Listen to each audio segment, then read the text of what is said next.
Today my son sent me a text and it said, "Be a rainbow in someone else's cloud."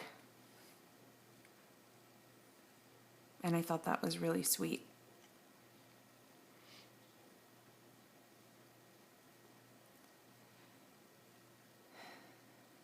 The swirling of ideas about what we're supposed to show up to be for another,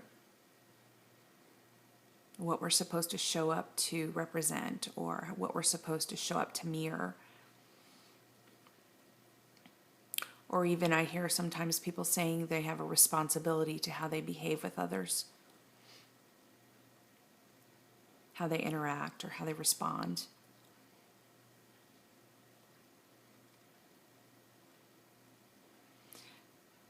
The thing that's so ironic to me here is that every encounter or experience with an apparent other is an opportunity to see what's being believed by the self, about the self, for the self. To take responsibility for how we're showing up or how we're behaving or how we're interacting because we're worried about how it's perceived by them is a trap.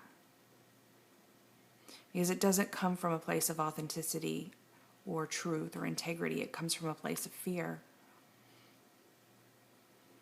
And what ends up happening is that we behave a certain way around this group and we behave a certain way around this group.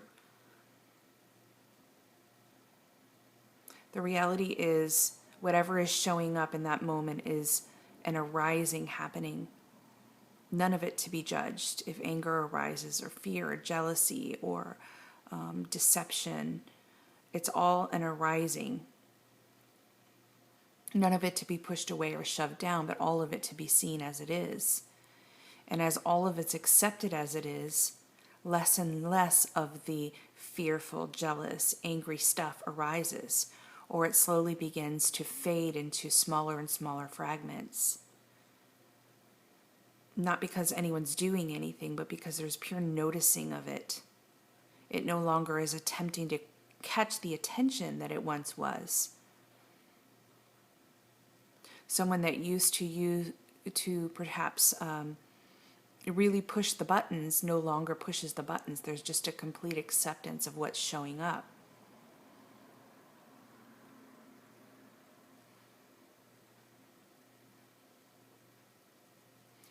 I love the story of someone saying you're inauthentic. There's nothing authentic about you.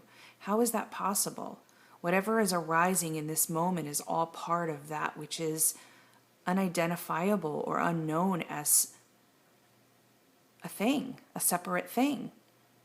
So what in this is inauthentic? Except for that person's apparent belief or the story that's arising here.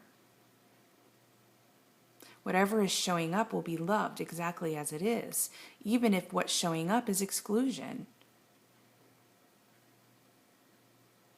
All is included here, even exclusion is included, because nothing is separate to be pointed at as excluded. It's really funny. Down the rabbit hole, down, down, down.